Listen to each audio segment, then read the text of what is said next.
इसकी भी विशेषता है। ये हरि कथा अमृत है, वो स्वर्ग के अमृत से श्रेष्ठ है। जब बड़े बड़े संत महात्मा ये अपना पार्थिव शरीर त्याग करके जो जब स्वर्ग लोक में जाते हैं तब उन्हें अमृत पीने को मिलता है। ये देवता लोग अमृत पीते नहीं, अमृत तो थोड़ा सा है, जब पिएंगे तो खत्म हो जाएगा।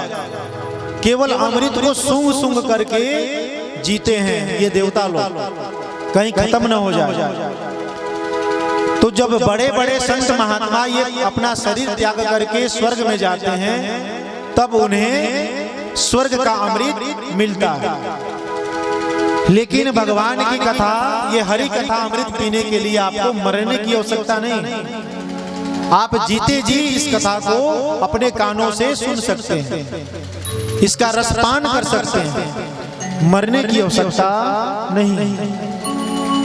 स्वर्ग का अमृत पीने के लिए आपको स्वर्ग में जाना पड़ेगा, लेकिन हरि कथा अमृत पीने के लिए आपको कहीं जाने की आवश्यकता नहीं। ये ऐसी कथा है, ये ऐसा अमृत है जो स्वयं चल करके आता है और सबको पिलाया जाता है। ये कथा देखिए, ये हरि कथा अमृत कहां से चल करके आपके ग्राम कुझी में आया? स्वयं चल करके आया कि नहीं आया? आप अपने गांव में बैठे बैठे ये हरि कथा अमृत पी रहे हैं, तो न इसमें जाने की कहीं आवश्यकता है, न मरने की आवश्यकता। और स्वर्ग का अमृत है, ये आपको दीर्घ जीवी बनाता, अमर बनाता, लेकिन हरि कथा अमृत आपको दिव्य जीवी बनाता। फिर संसार में आपको मरने का कहीं डर नहीं रहता, मरने का तो नाम ही नहीं। अमर है, फिर भी अगर शरीर को कोई नुकसान हो, चोट पहुंचे तो दर्द होगा, थोड़ा सा तो दर्द होगा।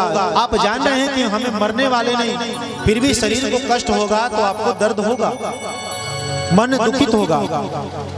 लेकिन जब भगवान की हरि कथा अमृत का पान कर लेंगे तो फिर आपके शरीर का भी मोह नहीं रहेगा।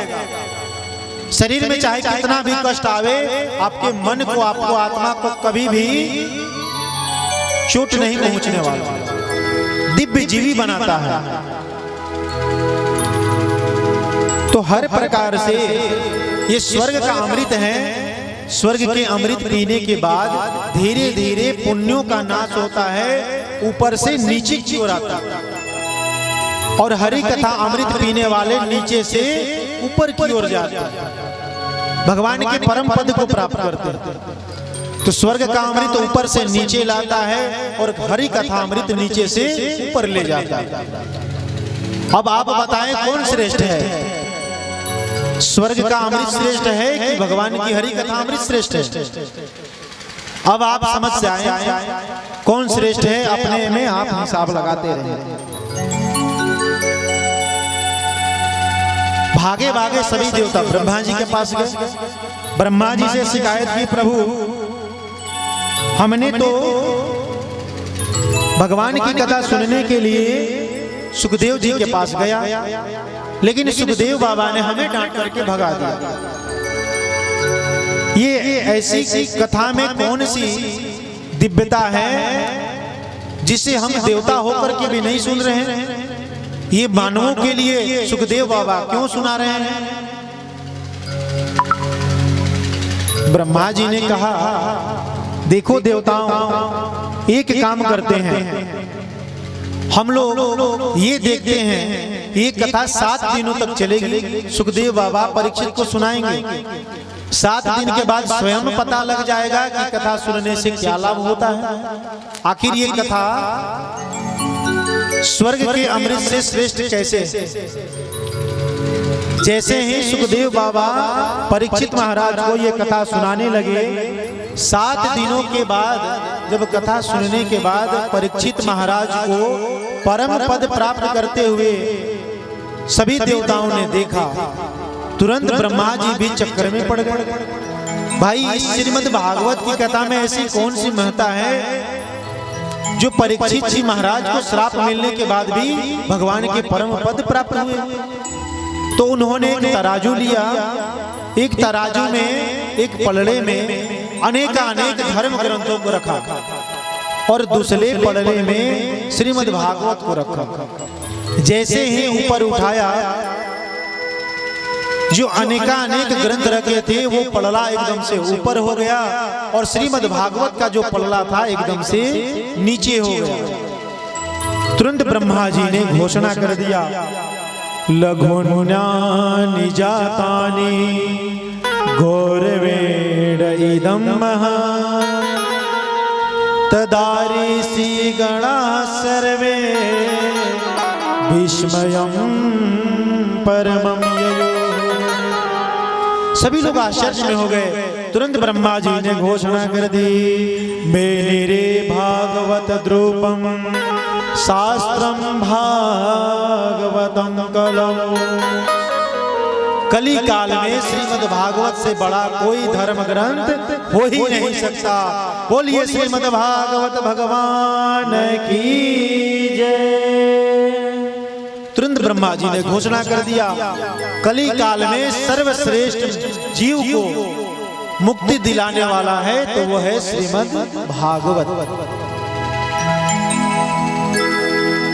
और ये जो श्रीमद् भागवत है ये साक्षात भगवान श्री कृष्ण का वाङ्मय स्वरूप है। इसके प्रत्येक जो काले अक्षर देख रहे हैं, प्रत्येक काले अक्षर में भगवान कृष्ण कन्हैया का स्वरूप नजर आ रहा है। भगवान विराजमान हैं, इसीलिए ये श्रीमद् भागवत कली काल में स्वयं साक्षात भगवान श्री कृष्ण का वाङ्मय स्वरूप है। एकदाहि विशालायां चत्वार ऋषियों अमला सत्संगार्थं समायाता ददृशुस्तत्र नारदम्।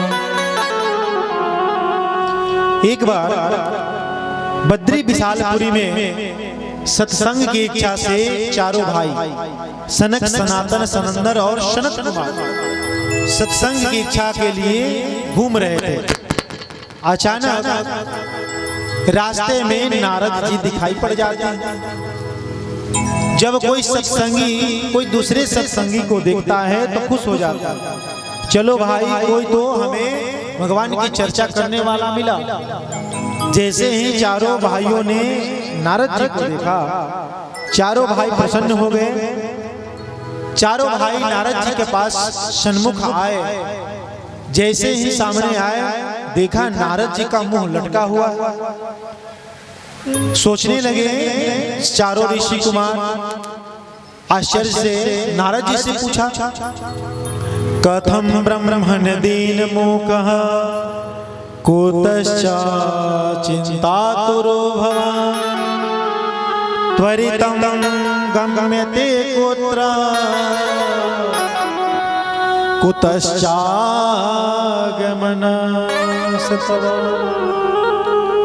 हे नारद जी, भाई कहाँ से आ रहे हैं, कहाँ को जा रहे हैं, और आपके ये मुख मलिन क्यों है? भाई गृहस्थों का अगर चिंता में मुख होवे तो चलता है। भाई गृहस्थ लोग हैं, अनेक प्रकार के गृहस्थों को चिंता होती है। घर में परिवार है, बाल बच्चे हैं, सबका भरण पोषण करना है, सब प्रकार की चिंता होती है।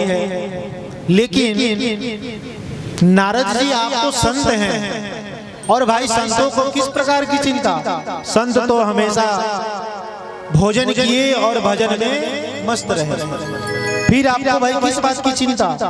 और जिसे चिंता हो जाए वो संत नहीं। संत को तो चिंता किसी बात की होती ही नहीं। चारों ऋषि कुमार पूछने लगे, भाई तुम्हारा क्या खो गया? अरे गृहस्थों के पास बेचारे बड़े कठिन परिश्रम करके कुछ धन इकट्ठा करते हैं, और वो कोई धन दूसरा चुरा ले तो बेचारा मुंह लटका करके बैठ गए। भाई सोचने लगे, इतने परिश्रम करके मैंने धन कमाया और पता नहीं कौन आया और लेकर के चला गया। चिंता स्वाभाविक है, लेकिन संतों के पास भाई कौन ऐसी धन है जो जिसके चुरा लेने से कोई चिंता में हो जाए, और जो संतों के पास ऐसा एक धन है जिसे तो कोई चुरा ही नहीं सकता। संतों के पास कौन सा धन है जिसे कोई चुरा नहीं सकता?